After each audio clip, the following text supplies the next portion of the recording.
Em 2024, um influenciador digital precisa de um smartphone, uma equipe de marketing e milhões de reais para talvez conseguir impactar alguns milhares de pessoas. Agora imagine isso: 12 homens sem um centavo no bolso, sem redes sociais, sem patrocinadores, sem sequer saber ler e escrever direito, conseguiram espalhar uma única mensagem para mais de metade do mundo conhecido da época. Não estou falando de uma campanha publicitária ou de um movimento político temporário. Estou falando de uma transformação permanente que moldou a civilização ocidental e chegou até os cantos mais remotos da Terra. Como isso foi possível?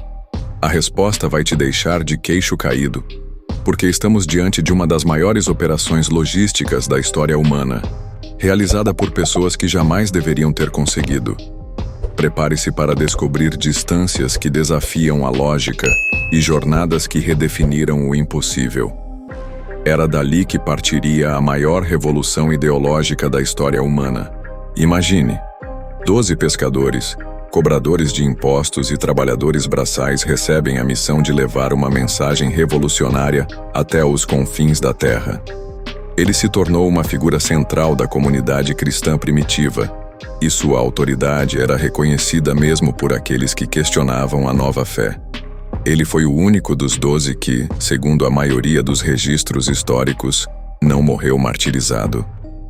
Após pregar em Jerusalém, estabeleceu-se em Éfeso, na atual Turquia, onde pastoreou a igreja e escreveu suas cartas. Seu exílio na ilha de Patmos, onde escreveu o livro de Apocalipse, demonstra que mesmo aqueles que sobreviveram fisicamente pagaram um preço alto pela fidelidade à sua missão. Esse homem, que antes empunhava espadas contra o império, agora carregava apenas uma mensagem de amor e transformação. Algumas fontes o colocam pregando no Egito e Líbia, mas a tradição mais firme o situa na Pérsia como companheiro de Judas Tadeu. Sua jornada mais famosa foi o encontro com o eunuco etíope no caminho de Jerusalém a Gaza, um momento que muitos consideram o início do cristianismo na África. Depois disso, pregou em Cesareia e na Ásia Menor, estabelecendo-se em Hierápolis, na atual Turquia. Navegavam usando constelações, perguntando a comerciantes locais e, muitas vezes, simplesmente confiando na intuição.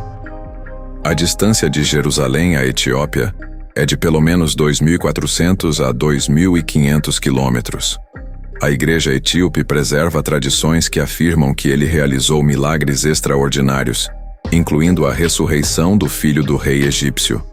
Mateus foi assassinado com uma lança enquanto adorava, por uma facção pagã que não tolerava sua influência crescente. André personificou essa persistência, levando uma mensagem de esperança a territórios onde nenhum outro missionário ousaria ir. Sua morte por apedrejamento marcou o fim de uma era, mostrando que mesmo ficar próximo ao berço do cristianismo não significava segurança. Pregou em Licaônia e Frígia, na atual Turquia, e depois na Armênia, onde teria fundado a Igreja Apostólica Armênia. Essa é uma das execuções mais selvagens registradas na história dos apóstolos, demonstrando o preço que pagaram por sua fidelidade. Segundo o historiador Eusébio de Cesareia, chegou até a costa ocidental da Índia, especificamente Kanyakumari. Tomé foi martirizado na atual cidade de Chennai, onde, segundo a tradição, foi atravessado por lanças de soldados locais enquanto orava. A tradição mais firme diz que ele viajou para o oeste, até Hispânia, atual Espanha, especificamente a região da Galícia, considerada o fim do mundo na época romana. Após pregar em Jerusalém e Antioquia, a tradição mais firme o coloca em Roma, o coração do império que inicialmente perseguia os cristãos. Muitos acreditam que seus restos descansam sob a Basílica de São Pedro, transformando o local de sua morte no centro espiritual de uma das maiores religiões do mundo. Ele levou o Evangelho ao Extremo Oriente, pregando na Síria, Pérsia e finalmente na Índia, especialmente na região de Kerala. Havia uma força motriz, uma convicção profunda que transformou homens ordinários em pioneiros extraordinários. Tradições preservadas na Etiópia, Tudo isso confirma que essas não eram lendas fantasiosas, mas eventos históricos reais que moldaram o mundo que conhecemos hoje. Percorreu incríveis 4.000 quilômetros de Jerusalém até a costa sudoeste do subcontinente indiano. É só clicar no botão abaixo para se inscrever e ficar por dentro de tudo que acontece de curioso ao redor do mundo. Agora fique com esse próximo vídeo que está aqui na tela, nos vemos lá. 12 homens simples, sem recursos, sem tecnologia, sem apoio institucional, conseguiram espalhar uma mensagem que chegou da Espanha à Índia, da Rússia à Etiópia. Cobriram distâncias que somariam dezenas de milhares de quilômetros, enfrentando culturas, línguas e sistemas religiosos completamente diferentes. Ele foi crucificado em Hierápolis após converter a esposa do governador romano ao cristianismo. Imagine a coragem necessária para continuar pregando, sabendo que cada conversão poderia significar sua sentença de morte. Sua jornada de Jerusalém até Hierápolis foi de cerca de 1.500 quilômetros, através de territórios que hoje conhecemos como Palestina, Síria e Turquia. Conta-se que seus discípulos levaram seu corpo de volta à Galícia, onde hoje está a Catedral de Santiago de Compostela, destino de milhões de peregrinos. Após pregar em Jerusalém, sua missão o conduziu para o norte, passando pela Ásia Menor e depois pela Grécia, adentrando a Sítia, região que hoje conhecemos como Ucrânia, sul da Rússia, Geórgia e parte do Cazaquistão. Se essa tradição for verdadeira, ele cruzou mais de 2.600 quilômetros desde Jerusalém, tornando-se o fundador espiritual da Igreja na Europa Oriental. Morreu em Patras, crucificado em uma cruz em forma de X, amarrado para prolongar seu sofrimento. Não tinham patrocínio, não tinham exército, não tinham sequer um plano estratégico militar. Tinham apenas uma convicção profunda e uma coragem que desafiava toda a lógica humana. Tudo começou em Jerusalém, uma cidade que não passava de um pequeno centro urbano no Império Romano. Ele foi chamado de o Iluminador do Oriente, em escritos armênios, um título que revela o impacto profundo de sua missão. Imaginem, um homem simples da Galileia pregando nas cortes persas, enfrentando uma cultura milenar e sistemas religiosos profundamente enraizados.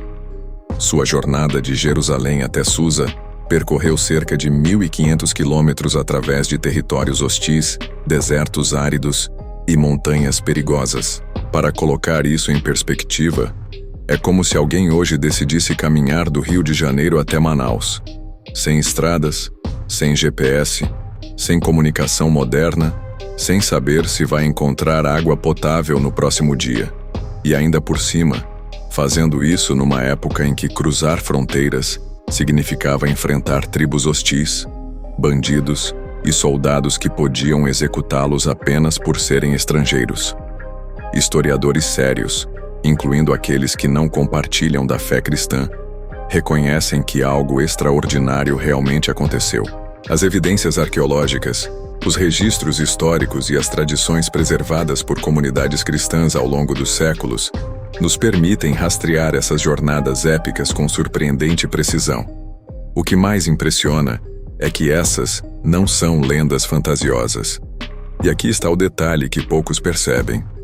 Eles fizeram tudo isso numa época em que uma simples viagem de uma cidade para outra podia significar a morte. Não havia hospitais, seguros de viagem, ou sequer a garantia de encontrar comida no caminho. Cada passo era literalmente uma questão de vida ou morte. Nem todos os apóstolos saíram em longas jornadas. Tiago, o menor, filho de Alfeu, permaneceu como um dos pilares da igreja nascente em Jerusalém. João, o discípulo amado, teve um destino diferente.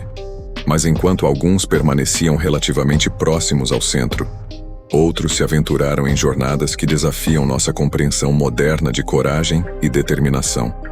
Judas Tadeu, um discípulo fiel, empreendeu uma jornada que o levaria até a Mesopotâmia e depois a Pérsia, atual Irã. Simão, o Zelote, tinha um passado particularmente interessante. Antes de seguir Jesus, fez parte dos Zelotes, um movimento nacionalista judeu que lutava contra a ocupação romana. Ambos foram brutalmente executados por se recusarem a renunciar a Cristo. Filipe, um dos primeiros discípulos chamados por Jesus, ficou conhecido por sua habilidade de conectar outros com o Messias. A morte de Filipe é particularmente tocante. O que torna essas distâncias ainda mais impressionantes é o fato de que eles não tinham mapas confiáveis. Mateus, o ex-cobrador de impostos, teve um destino ainda mais distante. Após pregar na Judéia, viajou para o sul, chegando à Etiópia. André, o primeiro a seguir Jesus, empreendeu uma jornada que o levaria muito além do mundo mediterrâneo conhecido. Mas o que torna André verdadeiramente extraordinário é que vários testemunhos antigos o situam viajando além do mundo greco-romano, como Albert Einstein uma vez observou sobre a persistência. Não é que eu seja muito inteligente, é que eu fico com os problemas por mais tempo. Bartolomeu, um dos apóstolos mais misteriosos, possivelmente Natanael, empreendeu uma missão extraordinária para o leste. Sua morte foi brutal. Foi esfolado vivo e depois decapitado na Armênia por converter o rei Polímio ao cristianismo. Tomé, eternamente lembrado por sua dúvida, tornou-se um dos missionários mais corajosos após a ressurreição. Para compreender a magnitude dessa jornada, imagine cruzar toda a extensão do Brasil, de Roraima ao Rio Grande do Sul, mas através de desertos, montanhas e territórios controlados por tribos hostis. Tiago, o maior, filho de Zebedeu e irmão de João, foi um dos primeiros e mais próximos discípulos de Jesus. Depois de estabelecer comunidades cristãs na Espanha, Tiago retornou a Jerusalém, onde foi preso e se tornou o primeiro apóstolo martirizado, decapitado por ordem de Herodes Agripa. Simão Pedro, o pescador simples e impulsivo, tornou-se o líder natural da igreja nascente após o Pentecostes. Pedro foi preso e condenado à crucificação sob Nero, mas pediu para ser executado de cabeça para baixo, por não se considerar digno de morrer como seu Senhor. Quando analisamos essas jornadas em conjunto, percebemos algo que desafia toda a lógica histórica tradicional. Historiadores seculares reconhecem que algo extraordinário aconteceu no primeiro século. Não foi apenas uma questão de sorte ou coincidência. A arqueologia moderna continua descobrindo evidências dessas jornadas épicas. Igrejas antigas na Índia, inscrições na Armênia.